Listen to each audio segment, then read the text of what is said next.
Happy Saturday. We are continuing our Saturday series all about selling more books with ads.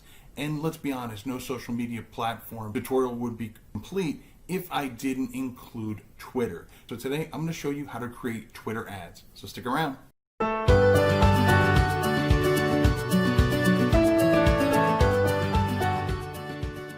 Hey Rat Riders, Keith Wheeler here, and if you want to continue to get all the hints, tips, and tricks on how to make self-publishing easier, then be sure to subscribe to the channel and smash your little bell icon so you get alerted each and every time I put out a new video. The past weeks we've covered Facebook ads, we've covered Amazon ads, we've covered Pinterest ads, and today we're going to focus on how to create Twitter ads. So enough jib-jab, let me flip the screen around and let's get to it. Here we are in my Twitter account. We're going to go down to the ellipse. And we're going to select Twitter ads. Now when you select Twitter ads, you have two options. One is to automatically promote a tweet. The other one is to launch Twitter ads campaign. We're going to go to Twitter ads. Now we need to choose our objective, which in most cases is going to be website clicks because we want them to click on our book's sales page. Click next. Now this is just telling me that if I decide to go in and change my objective, that it's going to reset my progress. That's fine. Next up, we have to set up our campaign. We're going to call this campaign name Mimi Ad. I'm going to fund it using my credit or debit card. You can either set a daily budget or a total project budget, just like with the other platforms that we went through in previous weeks. I'm going to set my daily budget. You can change this. It defaults to $100, but you can change it to $5 if you want. You can set a start date if you want to start it some date in the future as opposed to starting it right away. End date, you can set a specific end date, or if you leave a blank, it's going to be ongoing until you decide to pause it.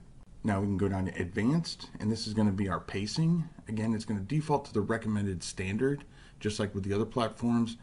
There is the option for accelerated. Obviously, the good thing about accelerated is you'll get data a lot quicker. The downside is you have a much greater chance of going over your daily budget. So I'm going to stick with the standard, and I'm going to click next. And just like with the other platforms, we have an ad group. Again, I look at these as my audiences, and you can have multiple ad groups or multiple audiences within the same campaign.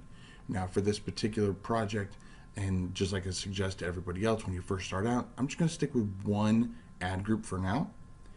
And I'm just going to call this Parents 25 Plus, just to be consistent with what I've done on previous platforms. Again, I can always go back and change this. You can set a specific start and end date for this ad group, because if you are going to do multiple ad groups, you may want to do like a staggered start. So if you want to, you can do that. Same thing with budget. Yes, we set a budget for the entire campaign, but if we're going to have multiple ad groups, multiple audiences, then we may want to split up the budget. Maybe if we know that one audience is going to be more beneficial, then maybe we'll put more money towards that from our overall campaign, whereas audiences that we're still researching, we might put a lower budget for. Since I'm only going to do one ad group right now, I'm just going to leave the budget as is. The bid type is going to default to automatic, which basically means they're going to do everything they can to try to get you the win at the lowest price within your budget. If you click on the drop down, you can see there is a target cost where you can set a per click bid.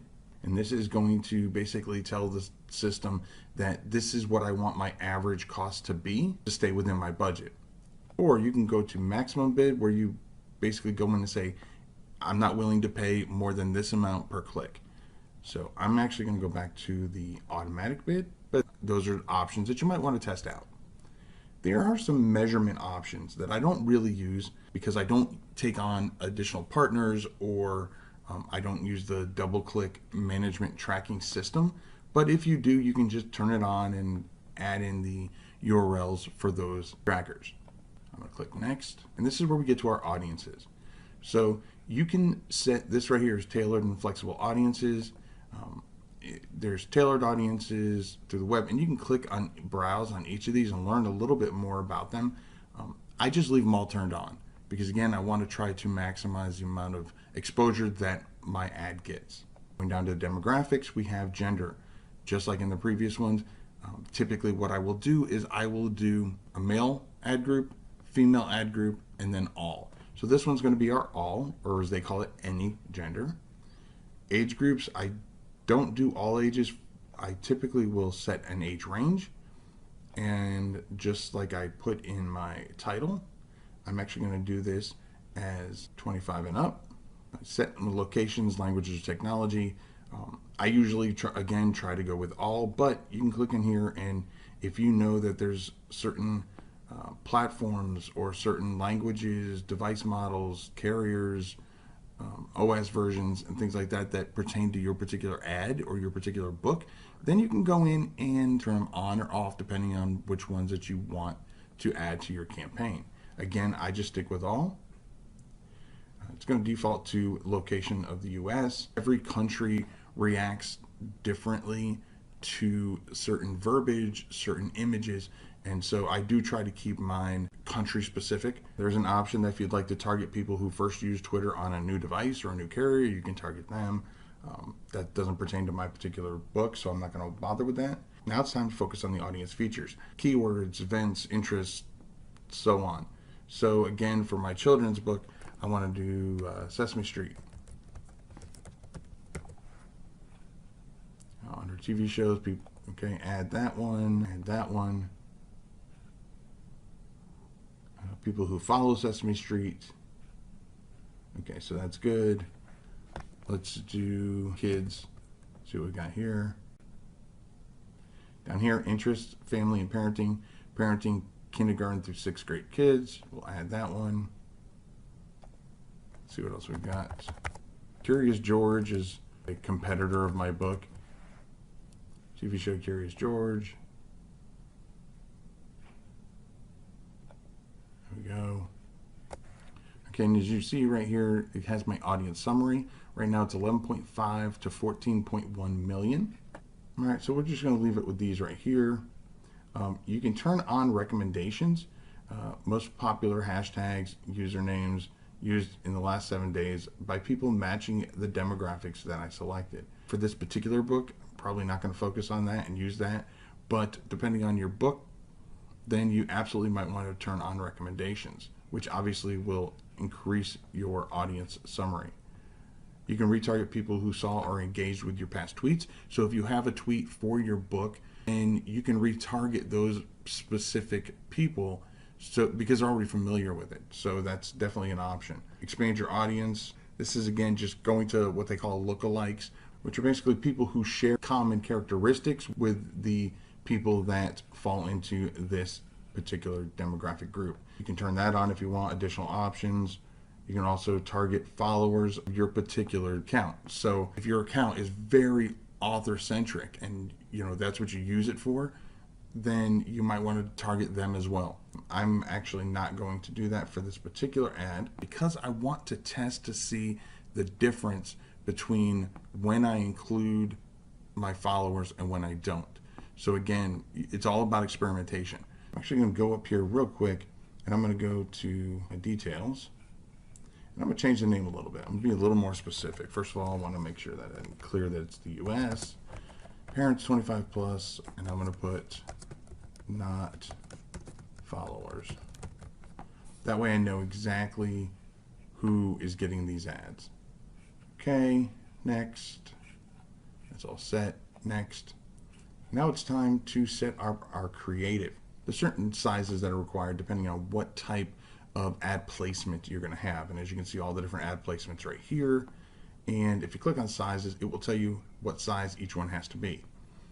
So anyone that you have uploaded to your media library, which you can just click on here and add more to your media library, they will automatically be shown in here. As you can see, I already have one. I created it on BookBrush, and that one is the 480 by 320, which is this one right here, the full landscape.